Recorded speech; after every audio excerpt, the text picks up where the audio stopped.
Welcome everybody to another episode of CEOpen Mic. Today my guest is Paul Foster, a guy who's super busy, founded a number of businesses. How many of them? 8? I've done 8 so far, and I've got another 6 on the go now. Right, and 6 on the go now. Are you even visiting your home? Does your family know how you look like? I spend about 6 months of the year at home and about 6 months traveling. So Wow, that's amazing. And when I'm at home, I'm working. So it is my passion in life. So thank you for finding time to talk to me today. How did it all start? How did you get into iGaming? And what made you stay in it? So I actually fell here by accident. I was in the film industry, actually. And it was the financial crisis back in 2008. And I had the opportunity to take redundancy like a lot of people did and thought, let's just completely change my career. And one of the things I wanted to do was I'd travel around the world and lived overseas, but my family always lived in the UK. So I wanted to take my family with me and go and move somewhere else. And obviously Gibraltar was an easy place to move to because it's British speaking. And, we know the rules. Nice weather. Nice weather. Yeah, a lot better than Oxfordshire where we live. I looked around and I knew about online gaming. I'd applied a few years earlier to several companies just before UAGA and the shutdown of America. So obviously I didn't go ahead with it then. Saw a job, applied, and 4 weeks later I was starting in Gibraltar. So all right. It was that simple. What kind of job was that? So it was for party gaming originally. I joined as, believe it or not, I'm actually a chartered internal auditor, risk manager. For my sins, that was the career I decided that I wanted to get under my belt. So they were looking for a head of audit and risk at party gaming. One of the first to actually start putting in the governance structures of gaming, and then we opened up compliance, etc.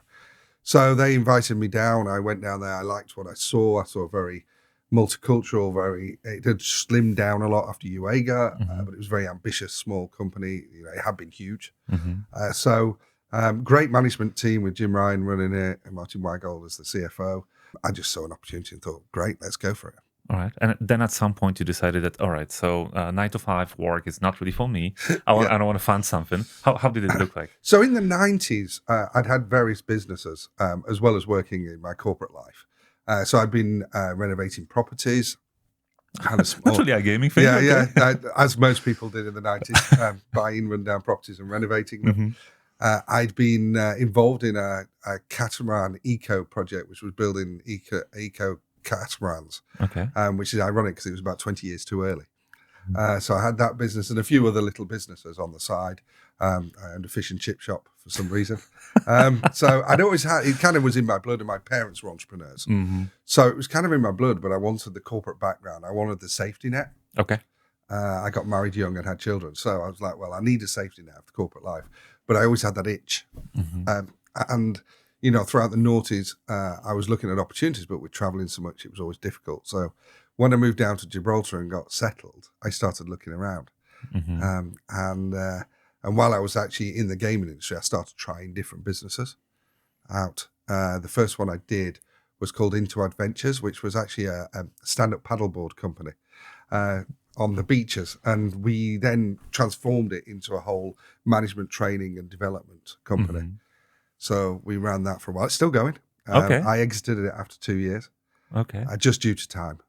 But it was great fun because one of the things I love is old Land Rovers. So I could go and buy myself an old Land Rover because I had an adventure company just to put the boards on top of. So so that was kind of my first foray in Gibraltar into, and I learned all about the business environments and everything, and then decided in 2016 to leave what was then Bwin Party and go and set up my first company, which was Crucial Compliance. Unfortunately, I was ahead of the curve and nobody wanted compliance advice in those days. We were a bit too early. So I went back into corporate life and then left in 19 and set not just Crucial up, I did several other companies at the same time. So you were talking to the guy who's, I founded my company, Create IT, like over 20 years ago. And still for me to do the exit, that's a still big thing, and I never did it actually. And I keep on overthinking it. It's like, what do I do next? If I would find any motivation after getting rid of my child, and you did it a number of times. Yes. So I suppose that first time was kind of, I don't want to say difficult, but kind of emotional. Then the second time easier. But fourth or fifth time, that's just like just another day at the office, right? Yeah, it doesn't actually get any easier because there's never a right time to exit. Mm-hmm. So what you have to look is what's important in your life and what's going on at the time, and does that business fit with where you're going?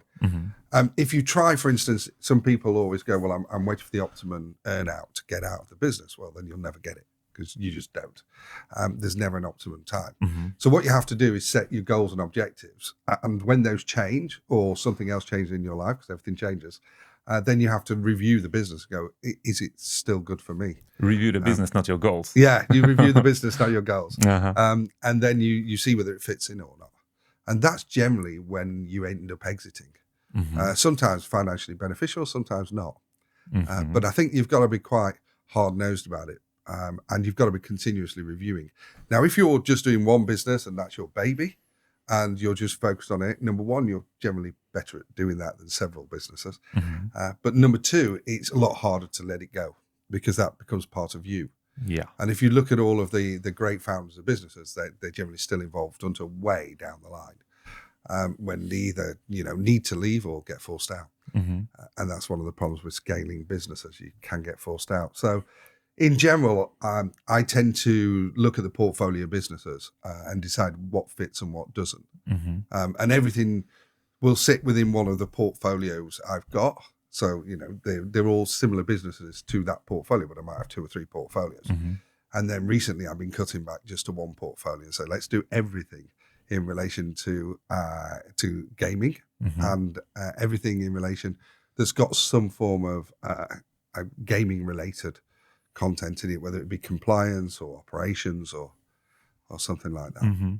I can imagine that if you are involved on basically any level, but to so many businesses, you probably do have some kind of framework on how to manage your time and how to manage your attention to the certain businesses. Because I suppose every company has some different places in its lifetime, which means that sometimes it requires a little bit more attention. Sometimes it could go on autopilot.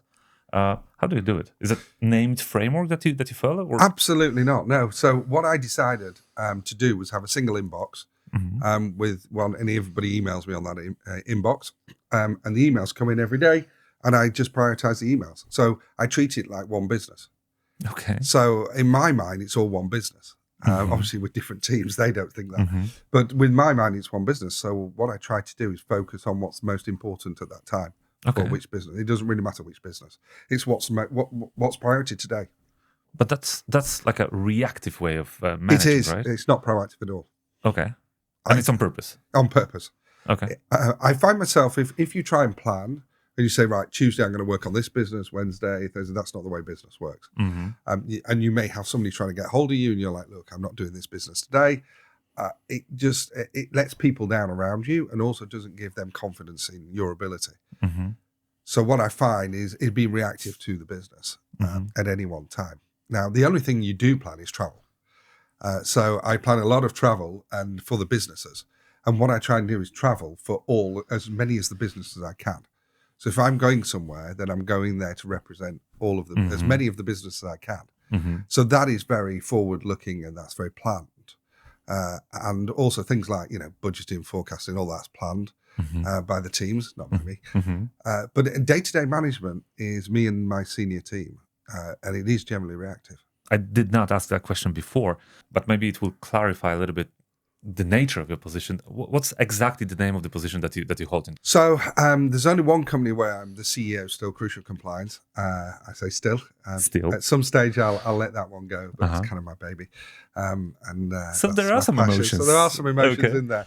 Yeah, Crucial is quite close to my heart because of the reason I set it up. But I think with the other businesses, I'm normally like executive chairman.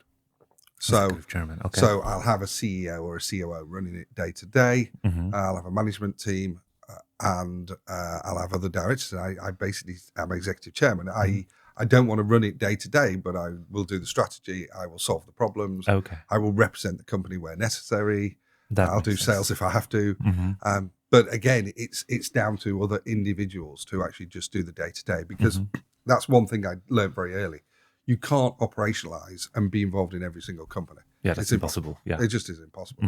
So you need trusted people to do that. And then that's a whole host of other problems. Mm-hmm. Finding the right people, because people come and go, and Yeah. and you do Different that. motivations and yeah. So that's the way I try and work, rather than with a formal structure and strategy. It's where am I needed this week?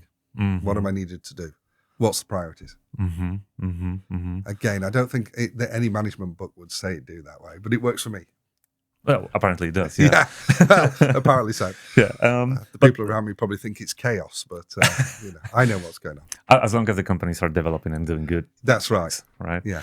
But for the sake of the people who are listening to us, and majority of those people are running pretty small companies, like think of 20, 50 people tops. Yeah. So for them, and well, let's face it, for me as well, the position of the CEO is like a big enough position. Most of them are actually naming themselves CEOs, but they actually act as a managing director or even lower on the operational level.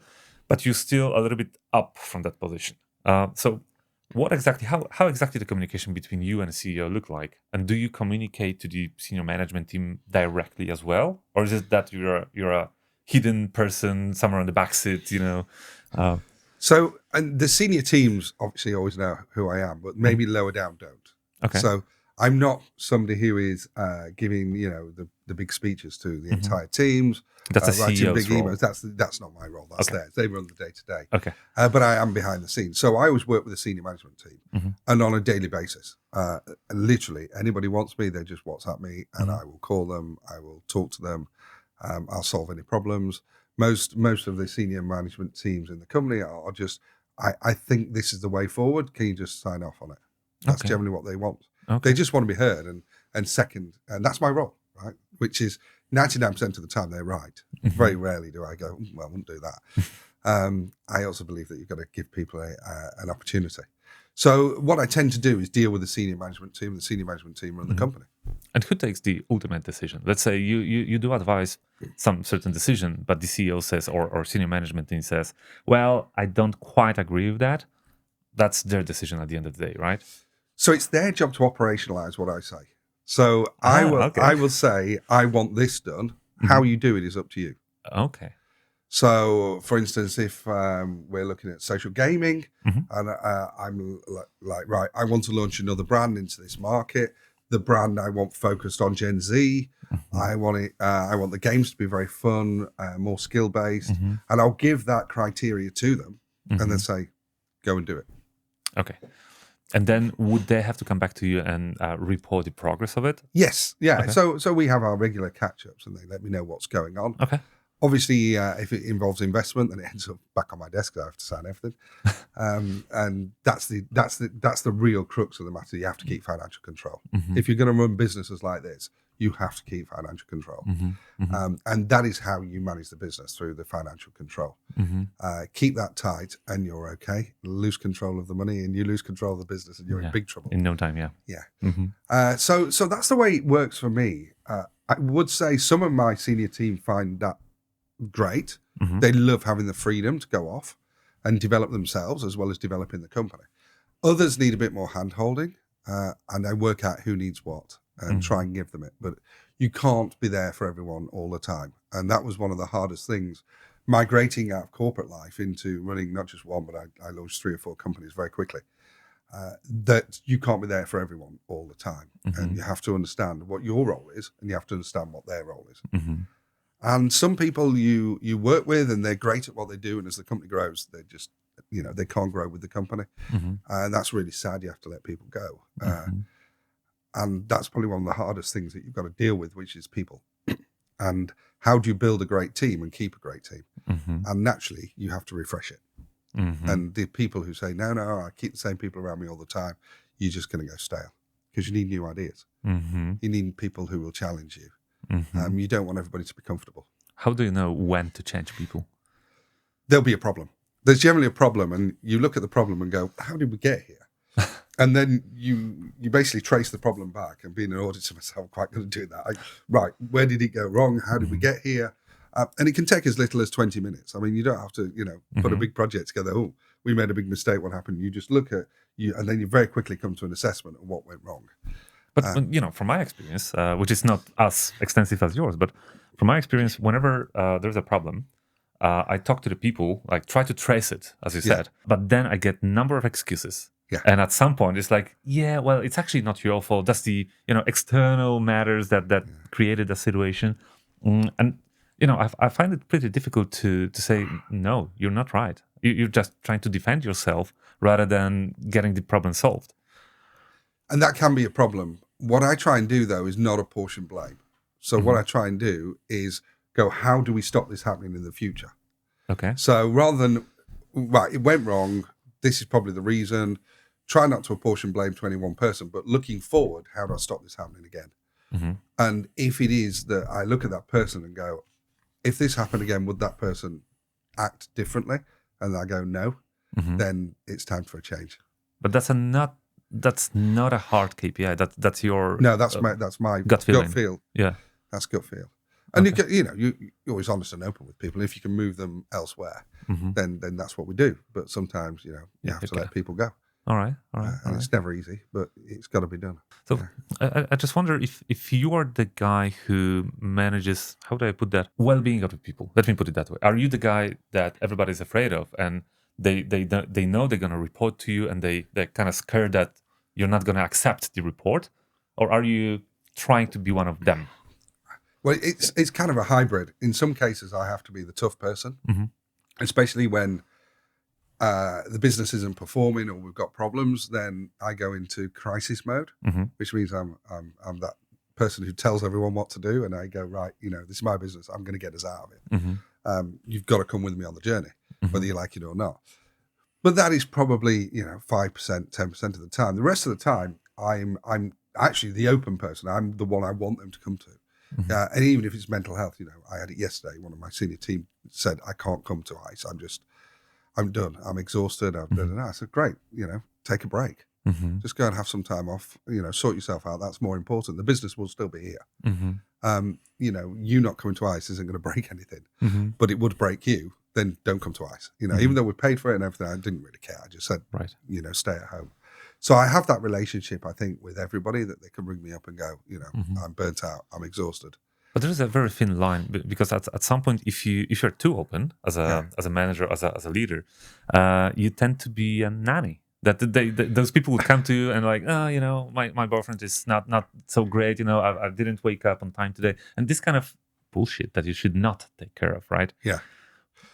I try, when we're on a call or we're doing a face-to-face or whatever, I try to do that at the start of every meeting, which is, how's your life? What's going on? Is everything okay? So I try to be, because I'm interested. I want to know that they're in a good place or a bad place, because it's going to affect their work. So I tend to do it that way rather than wait for a big issue and then deal with it. I'm always asking them, is everything okay? How's everything going? Now, some people will, oh yeah, everything's great. But other people, every so often will say, I'm having a rough time. My mum's ill or da-da. Yeah. And it's great that I know.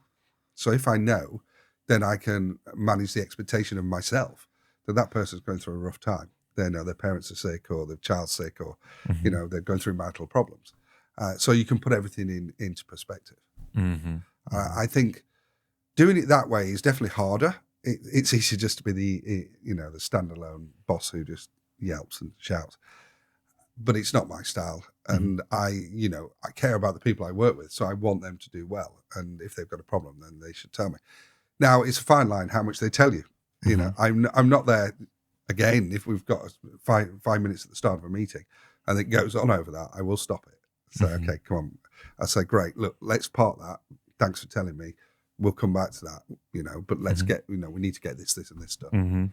So I will be quite firm like that. The reason why I ask is that quite often I see, whenever I talk to the people who hire like 10, 15 people, they basically have 2 styles of management. One style is like, I want to be friend of everybody. I want to be like one of them. And those people, quite often they're very successful eventually, but then they find it difficult to let people go. If somebody's underperforming, then it's like, yeah, well, you do not deliver, but I like you as a person. Or I do know you had a rough time, so, well, it hurts my business, but I will keep you. The second style is that, actually it's pretty funny to me, but imagine you hire 10 people, but you already act as like a CEO of a huge corporate environment, company. So is that you organize meeting with yourself, you create KPIs and you stick really firm to them, which then again sometimes it could be very very effective, but I'm not fan of this style.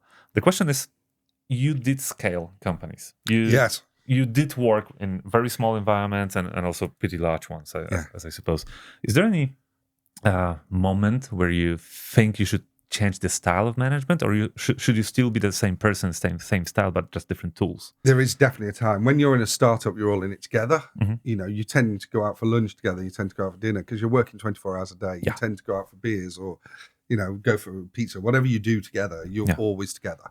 So it is like a friendship kind of Mm-hmm. matey environment where everybody's got to get on together. But then it gets to a stage where you start scaling the business and you're hiring people, and all of a sudden that person is two persons removed from you. So why, people would look strange if you're going for dinner. And the other thing is jealousy. So if you're spending time with the core team who you built the company with, but you're not spending time with the new people, Right. then okay. people can get very jealous. Like, well, I never get to go to the pub. Why don't you take I'm me? not one of them. Yeah, I'm not one of them. And you get cliques.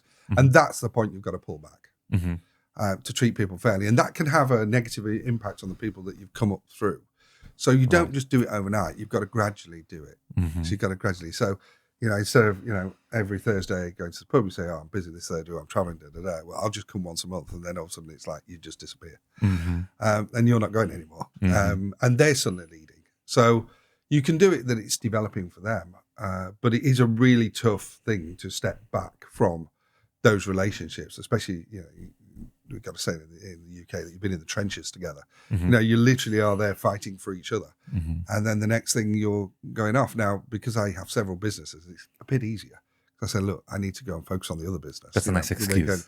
So it is an excuse, yeah. And I could disappear off. But there's no right time. What I would say to people is it's really hard to scale a business if you try and keep that family feeling where you're the father figure. It is pretty impossible. What you need to do is find somebody else to take that role. And that's normally the CEO or the COO, Chief Business Development Officer. You find somebody with that personality and you bring them in for that reason.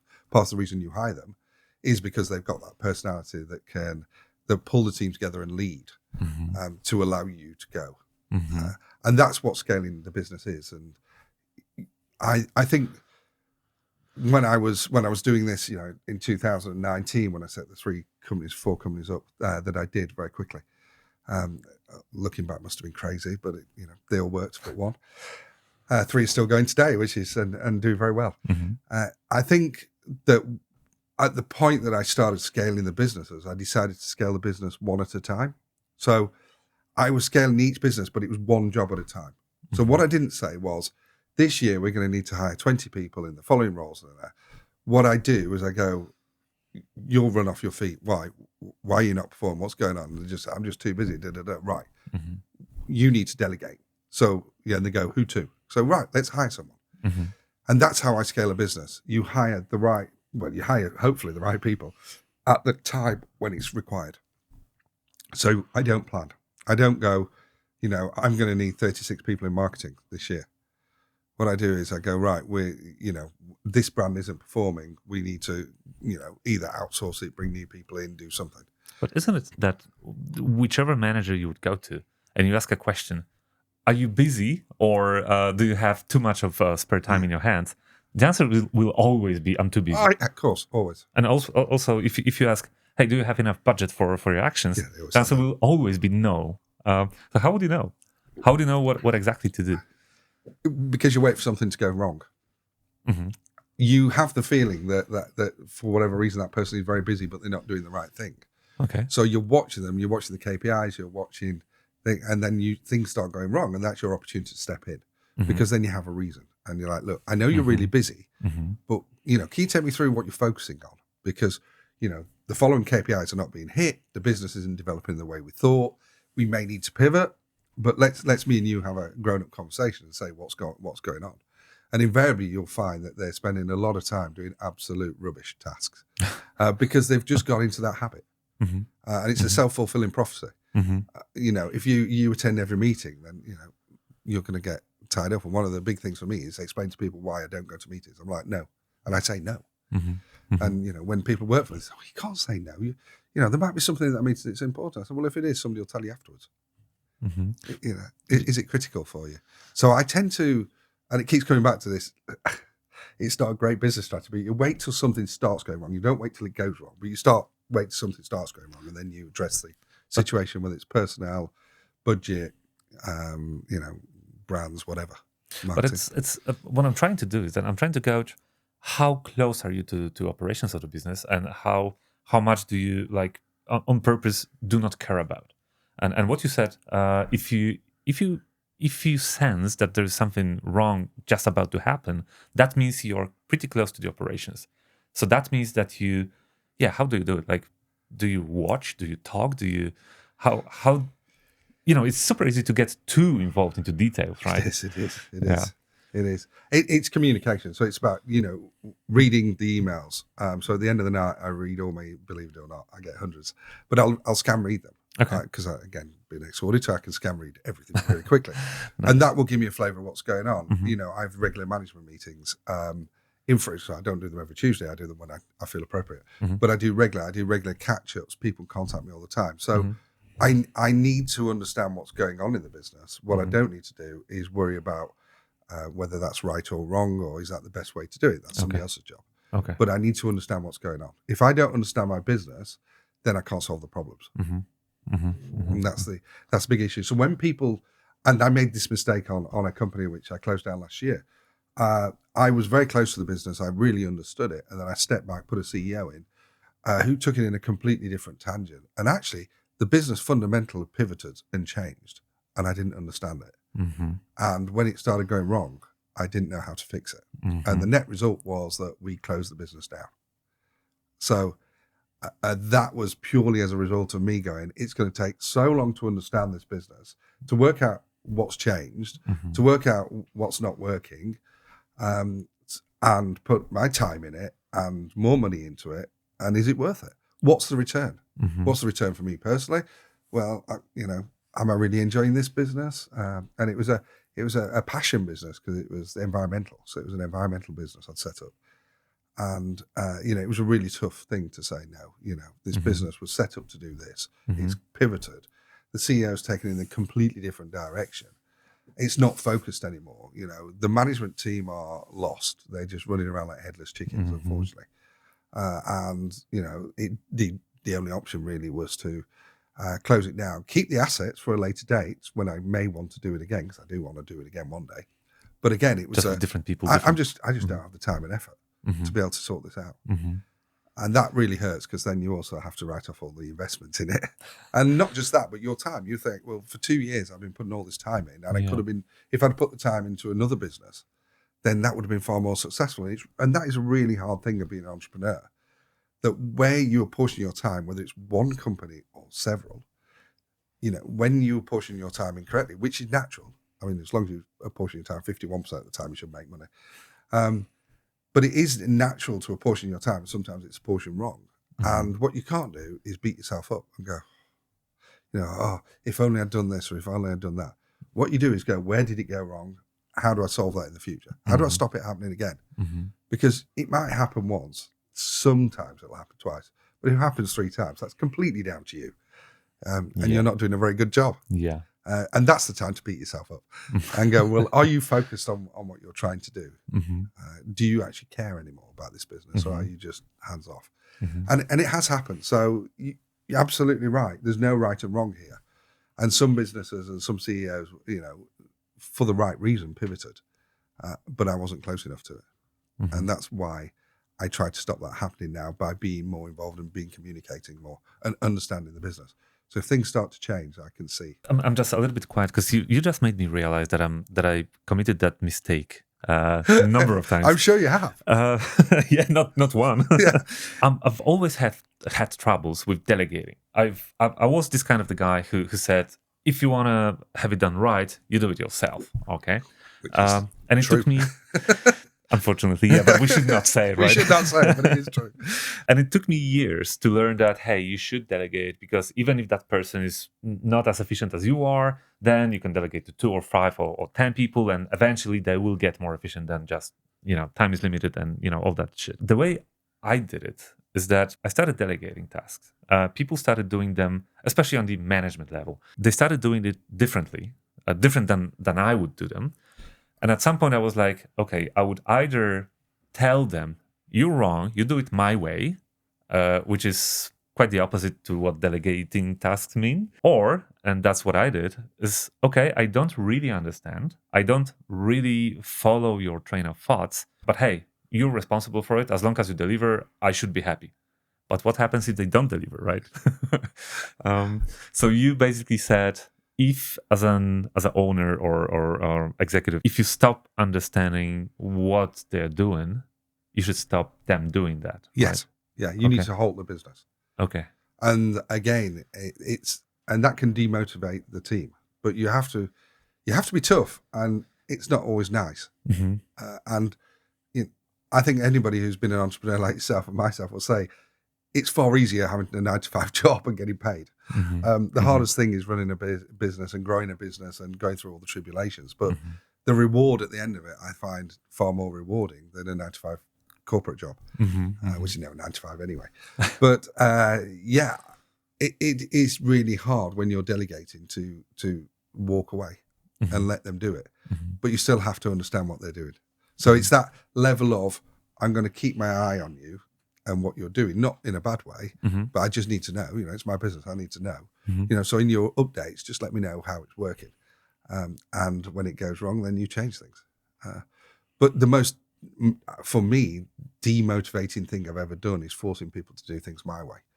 2 reasons. Number one, why have you hired somebody with a great skill set if you're then going to tell them exactly what to do? Yep. It's just ridiculous. Yeah. Demotivates them. Number two, you don't get the benefit of them. You've hired someone who's smart and they're doing it exactly like you. Well, then I might as well do it myself. Yeah. So that's demotivating. But on the other side, it's not rewarding for me because I'm not learning. Because every day I learn something from my team. Every day. Because somebody will do that. I go, oh, that's great. Never thought of that. Well done. And I also say that to them. I go, oh, well, that's great. They go, it's obvious, isn't it? And I go, not to me. Not always. Yeah. Not always. But how would you learn from them if they are doing everything exactly the way you told them to do? Well, you can't. That's the point. I mean, all you can learn is that you're wrong, because when it goes wrong, you know you're wrong. So you learn that. So I don't delegate to that level of granularity. I delegate a task. I delegate a role. I delegate a responsibility. How they then do that is up to them. And if you've got the right people in the right place, they will do it far better than you can. Because I'm not good at everything. I'm good at very little. What I'm good at is being able to, I think, take a team on a journey.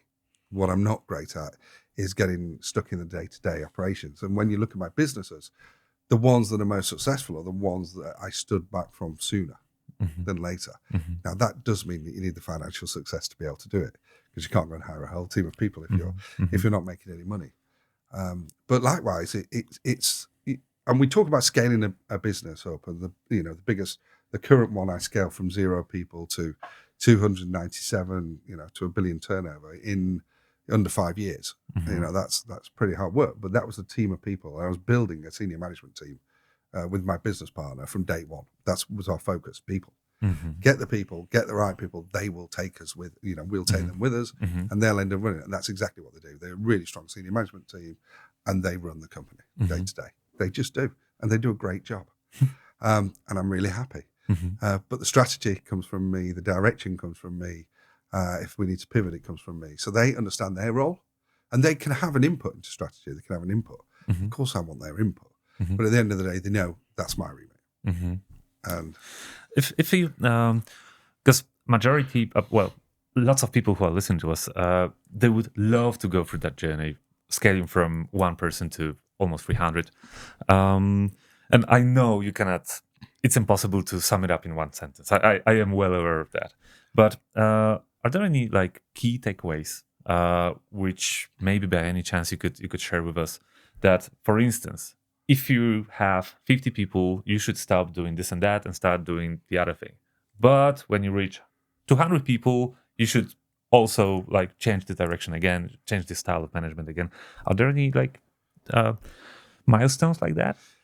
There should be a milestone with everybody every month or so where something needs to change, and it's being at the right place at the right time, which is really difficult to do, around that person, so you can help them. Because what all you're trying to do is help them, facilitate. It comes down to the simple thing that they generally are too busy, so you refocus them, but then you realize that they need support, and that's how you scale, one person at a time. I don't scale, and I've never scaled a business based on I want to look grandiose. I want this big management team. I want a head of legal. I want this. It's I use a lot of outsourcing. I outsource a lot until we need it in house. So literally, I will outsource it. I will bring resources. I will lend resources from one business to another. But scaling to me is one person at a time. It's one business decision at a time. So it's like bottom up Yeah, rather than. I couldn't. If I was building a business today, I know where, and I know roughly where it's going to end up. 500 person business based in Asia, primarily in support services for gambling companies. Okay, whether it's a hybrid BPO using AI, etc. I could design that business tomorrow. But if I set off going, well, it's going to end up with 500 people, this, I'll never get there because you're so focused on that. What you should be focused on is there any customers out there? Right, great, I've got a customer. How many people do I need to facilitate that customer getting the experience they want and deliver the product? Right, so that's 6 people. Right, let's go and find 6 people. Let's work with them. Let's all get down together and get it done. Then it's right, I've got another customer coming on. Right, I need 4 extra people now. Right, so what roles do I need? Can anybody from the initial 6 do it?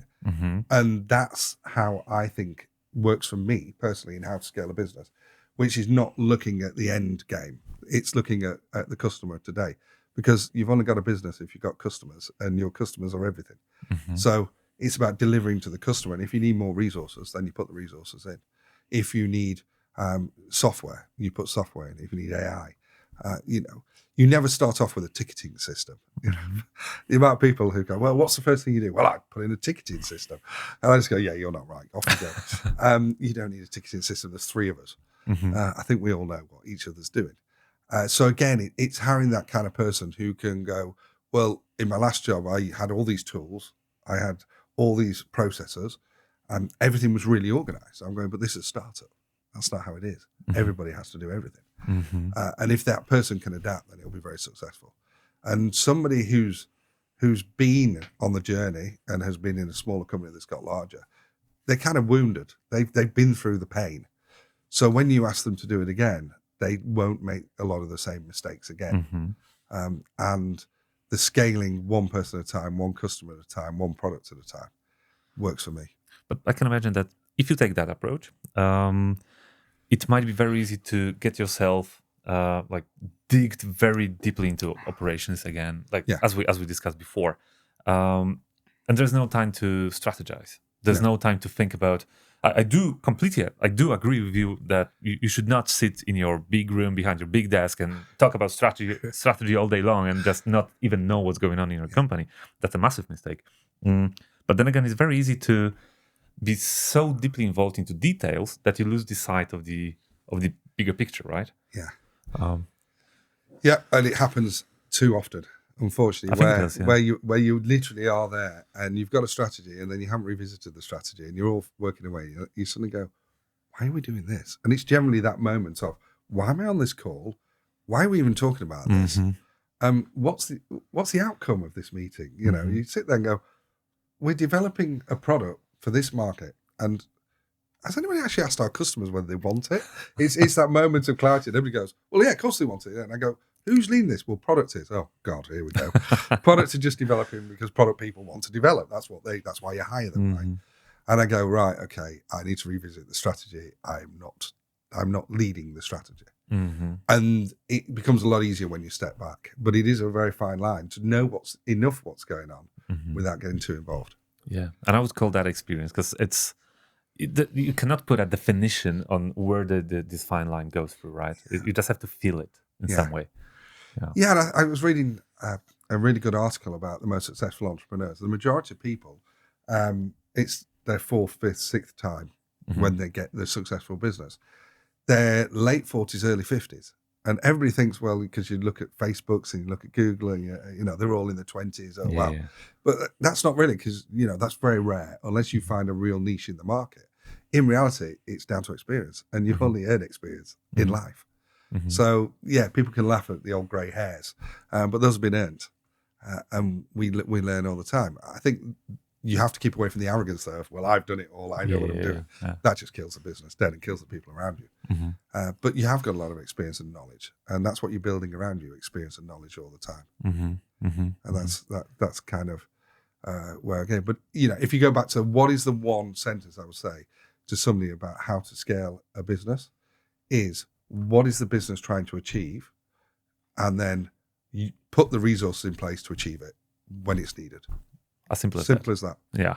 And we tend to overcomplicate it, right? Yeah, of course we do. I mean, you look at big companies that got these huge values and things, and and you just sit there and go, what is that actually adding to anybody? Do I care that we're an innovative company? Well, by nature we're innovative because we're human beings. That's what we do. Every day we innovate in our own way.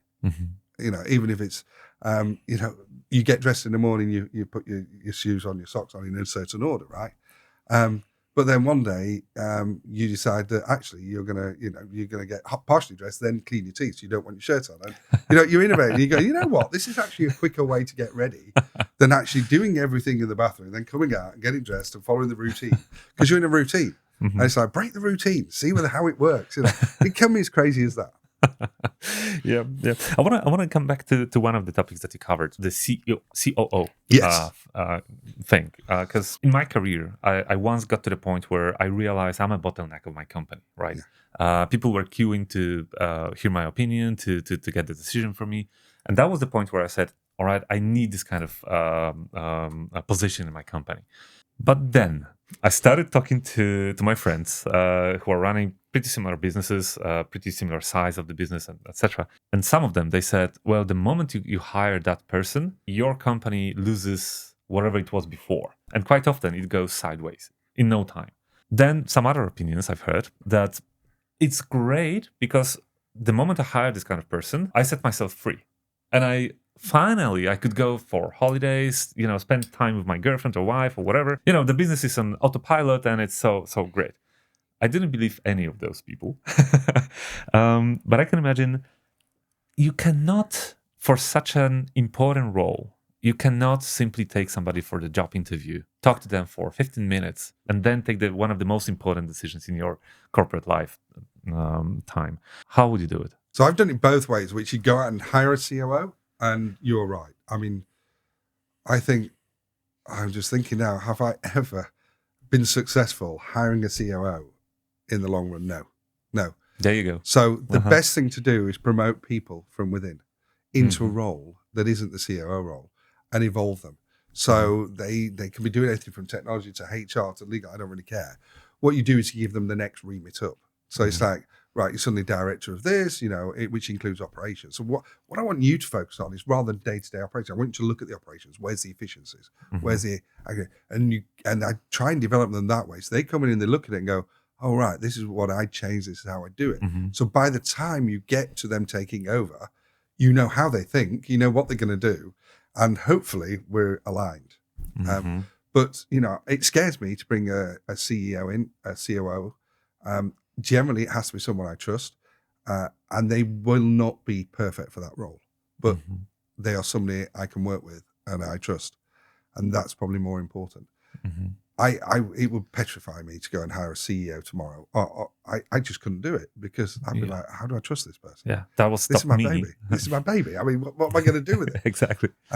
So I tend to promote from within. That has negatives, because sometimes you need skill, and if you need a specific skill at a specific time, go and hire it in as a contractor. Go and bring somebody in to do a role. Not management consultants. They've got their uses, but I try and avoid them. Not too many. But again, this industry is brilliant in one way, bad if you're in it, but because people change jobs quite often, and they have a period of time between jobs. Right? Generally, they're either on gardening leave, or they're burnt out, they need a break, and you go to those people and go, I need a favor. can you come and do this for me for 2 months, 3 months? Mm-hmm. Can you come and have a look at it? Mm-hmm. And they come in and they can make a whirlwind of mess. And then, you can step the next person up because they've solved it. So don't look at things obviously. Look at things as, is there resources out there that I can get that can help me? And in this industry, there is a lot. Mm-hmm. A lot of people have second jobs in this industry. Oh, yeah. And fair enough. I mean, if you can make money, go for it. And that's what I would say to people is, if you have a short-term need, look at a short-term solution. Mm-hmm. If you have a long-term need, look at a long-term solution. And that means developing people. Mm-hmm. Mm-hmm. Better the devil you know. Why would you take somebody who you know inside out, you know all their positives, you know their negatives, you know their flaws, you know their strengths, you know their weaknesses, and you're just going to go and get somebody who looked good on CV and you've been told is really good? I mean, you're then going to have to spend the next year finding their strengths, their weaknesses out, finding this. And to me, that is a waste of time and energy because it doesn't get there. Because by the time you realize they're wrong, they made a mess of your business. So, all right, change of topic. You seem to me as a guy who's a little bit older than 18 years old, right? Slightly more. A little bit. As we talked, you founded or you manage a number of companies. I can imagine that financially you feel pretty stable at the moment. Good days, bad days. There's always a sick puppy in the group that needs some financial help. But yes, I'm comfortable. All right. Yet you still come to ICE. We talked before recording. You have some panel discussions. You have some public speeches and etc. Why would you bother? Why do it? Like why don't you sell everything and go for a 2 years trip to Hawaii or whatever? It's the question my wife asks me all the time, which is how much, what is enough? Okay, how many business are enough? How much success is enough? What drives you? Yeah. And I'm a very fortunate person that I'm not driven by money, because you can always make money. I mean, if you need to go and get a second job in a pub, you can always go and make money, right? Money can be earned. I mean, not the level of money that keeps you really comfortable, but you can always make money. So for me, you will not starve. I don't. No, I'm hopefully not going to starve. I think I could not eat for many years and probably still not starve. But yeah, so you've got that level of comfort. But for me, the motivation every day when I get up is success. So what I do, I want it to be successful. When I'm making decisions, it's, am I doing that decision to improve something? And you can have little wins. If every day you have a few little wins, that is success. Success, some people think, is scaling your business and selling it for the large amount of money. In reality, success is solving that customer's problem today so they're happy and they tell people. That's success. And it can be the smallest thing. It can be the very smallest thing in the business. And if you solve that problem, and together it's even better if you do it as a team, then that's success. And you have to take the successes because you have the failures. So little wins. And this comes back to the way I scale. You've got to do little wins. And, if you're 18 years old and setting out on this journey, you feel that you're just not for 9 to 5. It's take each day at a time. And yes, you need to set goals and objectives of what you're trying to achieve. But when you achieve something, take a minute and go, oh, great, that was good. But it's so easy to lose that. I mean, at some point I realized, and I never run a business of the scale as you, I realized that actually I'm a fuck-up manager. Whenever there's a success in a company, my managers are responsible for it. And good for them. Yeah. Great. But whenever there's a problem, nobody wants to admit it. Yeah, that's on me. So at some point I realized that every day I come to the office only to deal with problems, and it's so easy to lose the successes from your eyesight, right? Yeah. So you have to consciously look for them, right? Yeah. Okay. Yeah, you have to consciously look for them. My grandfather was a stoker on the railway, so his job was to put coal into the, and he used to say, back-breaking job, everything else. He'd say, but all I do is I put the coal in, and no one ever thanks me for keeping it running, the engine running. Yeah. Right? No one ever thanks me. But, the engineers who built it get the great, oh, you built a great engine. Exactly. The captain or the pilot, whatever they're called on the train, they're driving it, right? And they get the credit. Oh, great, you got here on time. Nobody remembers the stoker, but the stoker is as important a person as that. Exactly. And I used to say to him, but he's a terrible, he was only young, and he ended up with a very different career. But again, he said, well, because at the end of the day, I know I've got that train from A to B. And that's me being successful. But Mm-hmm. I've managed to stoke the train all that way. Mm-hmm. So when I come home, I go, I had a good day today. No problems, no issues. I got it stoked. Or when there was a problem, I solved it. And he was always of that attitude that you got to take the little wins. Mm-hmm. And then my father as well has the same positive mentality. And he says, you'll get beaten down in life. Life is a struggle. Life is tough. Life is horrible. Let's be honest, nobody really enjoys life as much as you think you would. Uh-huh. Despite Instagram and Facebook, and everybody has the world's best life. Yes. But if you can take the little wins in life, then you can be happy. Mm-hmm. He said, and that's what you need to be. Mm-hmm. So that's the way I do business, which is take the little wins. And it doesn't matter whether I've done it, the team's done it, or my customers come up with a great idea. Mm-hmm. It's a little win. So, give yourself that moment. Just smile, laugh, But it's so important to be aware of what drives you, what motivates you. Because I've seen a number of people being not really aware of the drivers. And they thought they're motivated by money. But the problem is that the moment they got money, they get depressed. Yeah. And you look at the people who've done incredibly well, and they're miserable. And I'm like, why? Well, a few years ago, I really wanted a Porsche. So I was working really hard to get a Porsche. And I got a Porsche. Now I could go and buy 6. So what's my motivation? Yeah. And I always laugh at those people. It's a nice position to be in, though, isn't it? And I'm really sorry for your mental health, because obviously you're suffering. Yeah. Genuinely, because they're literally getting depressed about having money. There's something wrong. Yeah. But I'm like, well, go and create a foundation. Go and put the money somewhere and do something with it. Okay. What passions have you got in life? Mm-hmm. You sail a lot. Why don't you go and clean the oceans? Mm-hmm. Right? You've got this money, you put it to use in something that you're interested in, something that can benefit society, something that can make you feel good. And I think with every business, I get to a point where, the business is just running itself. It's clockwork. You're overseeing it.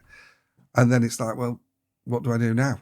That's when you generally start another company, which is the maddest idea in the world.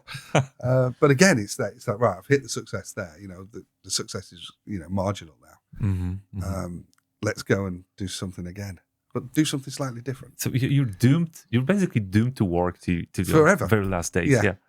Your wife's going to be super happy about that. I am. I mean, I consider my life retired, because I work with the people I like, doing the thing I like. I get to travel the world. I've got the best life in the world. I've got a great family. I've still managed to keep my marriage together, mainly by my wife, who's wonderful, and my children, and everybody's, I'm in a very lucky situation. We have to work at it. Everything has to be worked at. But I consider myself, I don't get up in the morning and think I'm going to work. I get up in the morning because this is what I enjoy. And I'm not some, sadomasochist who wants the pain and, I want the problems.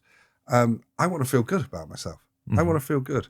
And, another ex-boss who was a great mentor to me when I was in my 20s, he said, if you wake up 3 days and don't want to go to the office, change your job.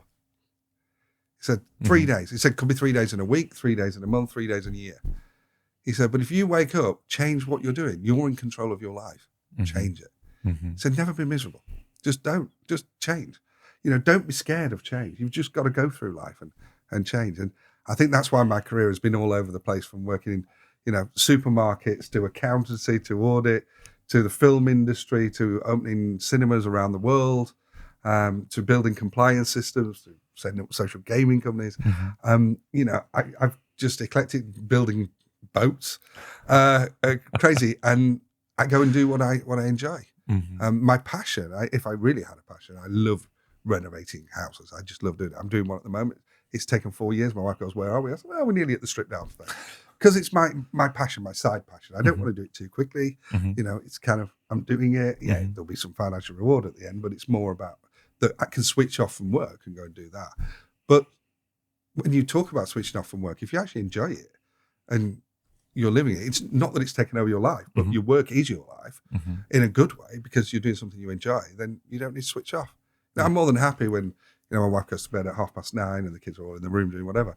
And I get on my phone, I start reading everything, what's been going on. I'll read LinkedIn, I'll read articles. A lot of people send me stuff, so I'll read it. And that is work, because what I'm doing is finding stuff out. So, don't put yourself in a box that work has to be miserable. And if it is, change it, because you only get one life.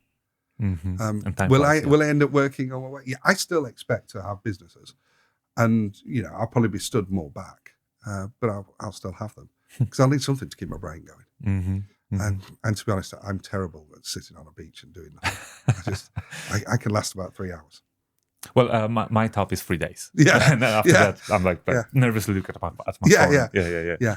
I think I've done it for about a week before my wife said you're burning out. And I think this is the case of if you go on your entrepreneurial journey, you're actually more likely to burn out at some stage. And I burnt out a couple of times and it's not very pleasant. But now I can see the signs. My wife can see the signs. The people around me can see the signs. So, it's like I know you're off to Asia, but why don't you go off to Thailand for a week? And just go and sit on a beach or go and sit in a resort and turn your phone off and just relax. And in the morning, use your phone. In the evening, use your phone. But, go and think about something different. Go and sit at a bar and talk to some random stranger. Just do something different. And that for me works and gets my life back into context. I've heard this phrase recently that work-life balance is not a thing anymore. No. Right now, it's more about integrating your work into your life. So it's okay to go to the beach and look at your phone. That's fine. But as long as you control it and as long as it's healthy for you, it's good. Yeah. And I think Gen Z has been brilliant for that because we've got a whole generation now of people coming up and they see the world differently. And, they think we're dinosaurs. What do you mean? You got up every day at 9 to 5, went to work. You don't think of working remotely. You don't have a side hustle doing Instagram posts, And they're all like, and so you look at it and go, actually, that's a much better life than I had. They're not wrong. Right? I had a mortgage, I had a wife, I had children, I had a career. I was bought and paid for. I didn't get to do that. I didn't get to go and travel in my 20s. I was too busy, renovating a house and building a career. And now you see these people able to travel the world and enjoy themselves and work from remotely, and it's great. It is. So we allow our teams to work a couple of months a year from anywhere. And, they think it's great. They're like, oh, so I can go off with my girlfriend to Thailand for 2 months. Yeah, just go and work. Go for it. Just go for it. As long as you're working our hours and everything's getting done, I don't really care. Yeah. And that, again, is you've got to let go and just understand that generation. And then you find the older generation suddenly go, isn't that a great idea? Why don't I do it? And all of a sudden we start learning from the generation after us. And so that's a really good way to do it. Embrace it. Don't be scared of it. Don't sit there and go, oh, they're lazy, they do this, oh, they work from home, Yeah, if I work from home, I'm not as productive as if I'm in the office. That's just fact of life. And when I'm at, events like this, I'm not as productive in day-to-day running the company, but I'm more productive in creating a brand or awareness or meeting the right person that can get us to the next level. So it's just understanding what you're trying to do and your objectives. Yeah.